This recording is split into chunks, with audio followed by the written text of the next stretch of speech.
Torej, danes je na vrsti Marijino obiskanje, po starem bi rekli obiskovanje, ampak obiskovanje pomeni, da se večkrat dogaja, obiskanje je pač v modernejšem jeziku, da je eno obdobje, eno dejanje, ne, v smislu en obisk. 2. julija se praznuje po tradicionalnem koledarju, ampak ta praznik so potem premaknili, ne, kot vemo, kot marsikateri. Torej, leta 1389 na neki način sta ga uvedla dva papeža.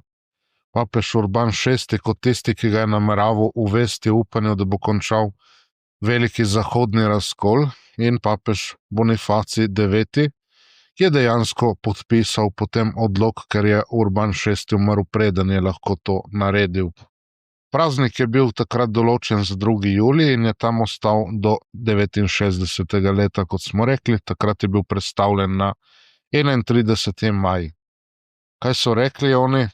Da tako leži med praznikom Gospodovega oznanjenja in praznikom rojstva svetega Janeza Krstnika, eden je 25. marca, eden 24. junija, kot je znano, in da bi tako bolje sovpadal z evangeljsko zgodbo. V Nemčiji, na Slovaškem, med nekaterimi anglikanci, pa med tradicionalnimi katoličani se ohranja prvotni datum. V tem primeru bi nam bilo v redu, če bi nas zamenjali s Slovaki, ne, ampak dobro, ne. Oziroma, da bi se zamenjali. Temeljitev reformatorjev za premik, torej z 2. julija na 31. maj, nenavadno dobesedno, čeprav cerkveni koledar včasih upošteva natančna kronološka zaporedja, na primer od 25. marca do 25. decembra 9 mesecev, od 8. decembra do 8. septembra tudi, je pa običajno drugače. Se bolj ukvarja s skrivnostno naravo, ne. Je bolj druga ustreznost, ne gre za kronološki ali naravni red in tako čas in tako. Rekli smo, razlika med kronološkim človeškim in pa tako rekoč kairološkim ali milostnim božjim časom, ne. Se pravi, to razliko je bogoslužje vedno upoštevalo, se pravi, se je bolj tako oziralo na kronološko zaporedje, če ni bilo to zelo potrebno, da bi se poudarilo neke stvari, ne, recimo, to so precej točni tisti datumi, ki smo jih omenili, ne, tako da to. Z drugimi besedami, tradicionalni koledar temelji na nadnaravnem redu, ne na preprostem kronološkem zaporedju. Tako da so pogosto prazniki uvedeni na datume zgodovinskega pomena, recimo zmage v bitkah. Takrat se Bog na novo razodene, ker ni omejen na Sveto pismo, ampak tudi kasneje deluje v cerkvi, ne. Tako da, recimo, Marijino ime zmaga nad Turki tukaj, ne, medtem ko bitka pri Lepantu v današnji Grčiji je potem dala povod za rožnovensko mater Božjo, recimo, ne, tako da take zadeve. Tako da lahko razumemo modrost praznovanja Marije po praznikih svetega Janeza Krstnika, svetih Petra in Pavla, ter tudi predragocene Gospodove krvi, ki je 1. julija. Praznika, ki ga sicer v novem obredu tudi posebej ne več praznujejo, ampak je združen, kot vemo, z rešnim telesom, ne. Tako da Telovo je praznik v sodobnem koledarju rešnega telesa in krvi, ne. Prej je bilo pa posebej, ne. Mislim, ne da se ne praznuje tudi tradicionalno zraven Gospodovo kri, ampak ima pa še posebej tudi praznik, ne. Tako da praznik svete rešne krvi in mesec svete rešne krvi 1. julij, pa julij mesec cel, ne, tako da to. Če ne bi bilo Marije, ne bi bilo Jezusa, če ne bi bilo Jezusa, ne bi bilo Janeza, Petra ali tudi Pavla. V Božjem načrtu za zveličanje sveta je Marija najvišja točka, kar zadeva stvarstvo. V mesecu juniju, ko se veselimo največjega človeka, rojenega iz žene, 24. junija, največjih apostolov, ki jo je imenoval Jezus, 29. junija, nazadnje največjega izliva ljubezni na križu, 1. julija, pridemo potem tudi do največjega bitja, po katerem je bilo vse to mogoče. Brez Marije, torej smo rekli, ne bi bilo Jezusa, Janeza Krstnika, apostolov in tako naprej. Torej, skrivnost obiskanja, to je skrivnost predhoda. Beseda že potuje, nosi jo njegova mati, predhodnik, glasnik, kar pomeni angelos, glasnik, oznanjevalec. Zanimivo, v hrvaščini so ohranili, da je Janez Krstnik Gospodov angel, pri nas smo rekli glasnik, kar je prav tako pravilen prevod, in je šel pred Gospodom. Apostoli so šli, da bi pridigali in umrli v Rimu. Jezusova kri je odtekla iz njegovega telesa in v krstu in pokori se izliva na nas. Benedictus Dominus Deus Israel, quia visitavit et fecit redemptiones plebis sue. Blagoslovljen Gospod Izraelov Bog, kjer je obiskal svoje ljudstvo in mu prinesel rešenje, kakor je Zaharija razglasil v svojem slavospevu Bogu, Benedictus, se pravi, to je v hvalnicah.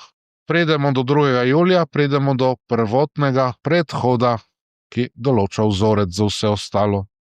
In zato je na zadnjem mestu, ker je tako pomemben, zato na zadnjem mestu. Tako da to. 2. julij je tudi dan po osmini rojstva Janeza Krstnika. Krstnik je bil torej takrat dan prej obrezan, na 8. dan, dobil je svoje ime. Hoteli so ga imenovati, vemo, Zaharija, ampak na deščico je Zaharija napisal nikakor, ampak Janez je njegovo ime. In vemo, da ko je to napisal, se mu je razvezal jezik in je slavil s to čudovito hvalnico Boga. In ta hvalnica govori tudi o vzhajajočem, o adventusu, o prihajajočem, tako da to. Lahko domnevamo, da sta Marija in sveti Jožef počakala na ta dogodek in da sta šla šele potem domov. Marijino obiskanje Elizabete je bilo hkrati obiskanje našega Gospoda, njegovega bratranca, bi lahko rekli, pač sorodnika, ali kot se tudi reče na Bližnjem vzhodu, v Afriki, in tako svojega brata. Obiskal ga je v maternici in tudi on je bil v maternici. In to je posvetilo svetega Janeza Krstnika. Torej, skrivnost posvetitve Janeza v maternici pojasnjuje obisk, ki zaključuje to osmino zaokroža.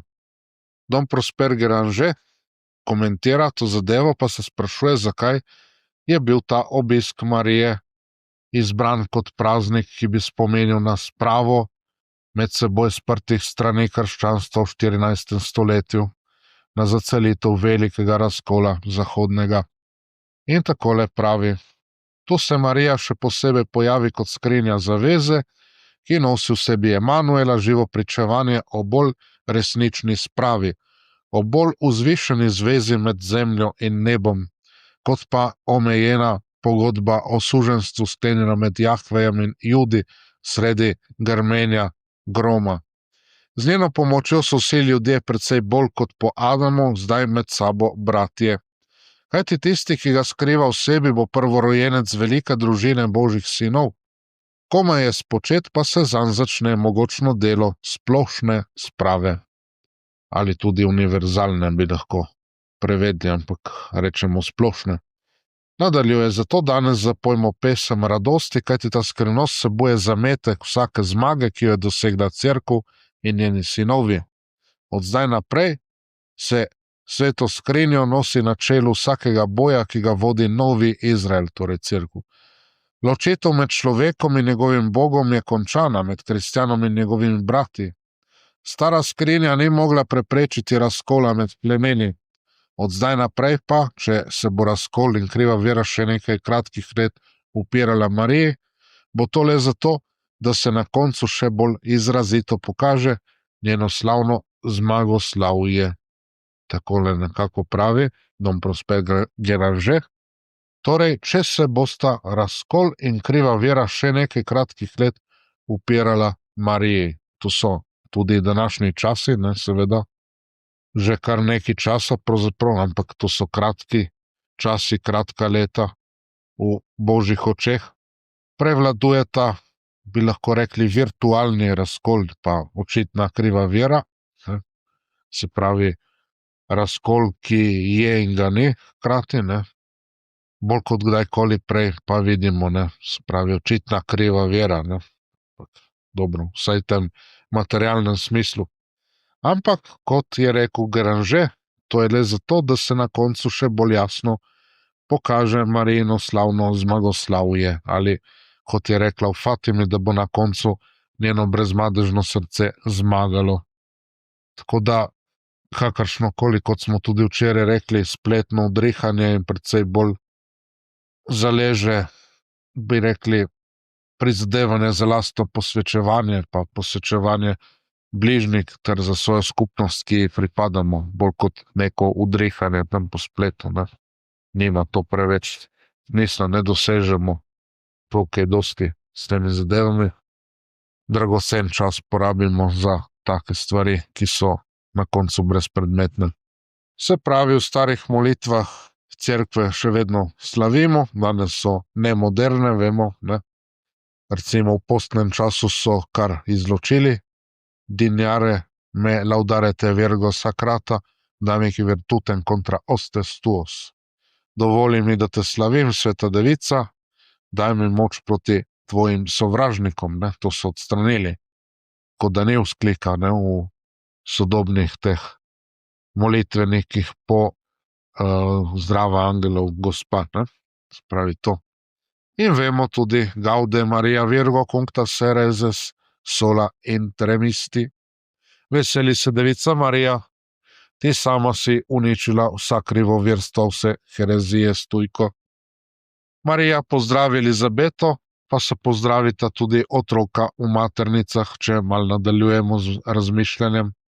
Janez poskoči, oziroma če pogledamo izvirnik, popleše v Elizabeti. To je res evangelij življenja.